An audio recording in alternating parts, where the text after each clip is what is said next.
आज की कहानी मुंबई में रहने वाली ज्योति की है। ज्योति की माँ की तबीयत अचानक ही खराब हो गई थी और इस वजह से उन्हें हॉस्पिटल में एडमिट करवाना पड़ा। ज्योति दिन रात अपनी माँ के साथ हॉस्पिटल में रहती और यही होप करती रहती कि उसकी माँ जल्द से जल्द ठीक हो जाए। एक रात तकरीबन 12:30 बजे अपनी माँ के सो जाने के बाद ज्योति ने सोचा कि वो भी थोड़ी देर बाहर जाकर आराम कर ले। वो बाहर जाकर थोड़ी देर के लिए बेंच पर बैठ गई और अपना फोन यूज करने लगी। अचानक ही उसे लगा जैसे उस फ्लोर के कॉरिडोर के दरवाजे पर कोई खड़ा है और उसे बहुत देर से देखे जा रहा है। ज्योति बार बार उस दरवाजे की तरफ देखने लगी, लेकिन वहां कोई भी नहीं था। वो ये सब इग्नोर करके वापस अपने फोन में लग गई। अचानक ही उस दरवाजे से किसी की जोर की चीख की आवाज आई।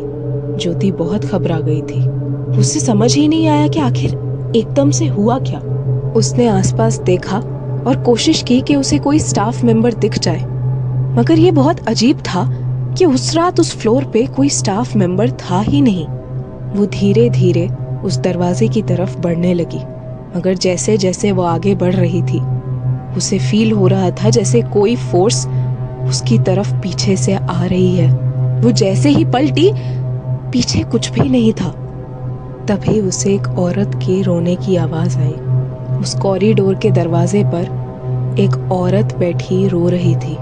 ज्योति की तो माने जान ही निकल गई। उसे कुछ समझ नहीं आया, तो वो अपनी माँ के कमरे की तरफ जोर से दौड़ी और अंदर जाकर उसने दरवाजा बंद कर लिया।